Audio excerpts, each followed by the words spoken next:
ஆன்மீக பரிவர்த்தனை சேனல் அனைவருக்கும் வணக்கம். நம்ம இன்னைக்கு தசமுக அவித்யாவில 3வதாக வரக்கூடிய திரிபுர சுந்தரியை பத்தி தான் பார்க்க போறோம். இந்த திரிபுர சுந்தரி அப்படிங்கிறது அவரோட பேர்லயே நம்ம அவளை பத்தி தெரிஞ்சுக்கலாம். அதான் திரி என்றால் மூன்று லோகங்களை அது குறிக்கிறது. மேலோகம், பூலோகம், பாதாள லோகம். புறா அப்படின்னாக்க நகரம் அல்லது கோட்டை அல்லது உலகம்னு நம்ம சொல்லலாம். சுந்தரி அப்படின்னா அழகானவள். இந்த உலகிலிருந்து மிகவும் அழகானவள் தான் இந்த திரிபுர சுந்தரி. இவன் கோட்டையை ஆள்கின்றாள் இல்லையா, அந்த கோட்டை தான் ஸ்ரீசக்கரம். அதாவது இந்த ஸ்ரீசக்கரத்துல பிந்துவில வீட்டிருக்கக்கூடியவள் தான் இந்த திரிபுர சுந்தரி.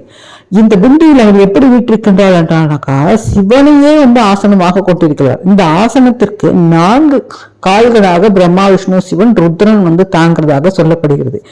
இது எதை குறிக்கிறது அப்படின்னா இவள் எல்லாவற்றுக்கும் மேலானவள். அவளுடைய மேல் அதிகாரத்தை இது காட்டுகிறது.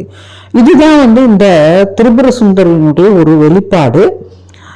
இதுல இவதான் இந்த தசமுக வித்யாவில 3வதாக வரக்கூடியவள். அடுத்த தசமுக வித்யா பத்தி அடுத்த வீடியோல நம்ம பார்க்கலாம். நன்றி, வணக்கம்.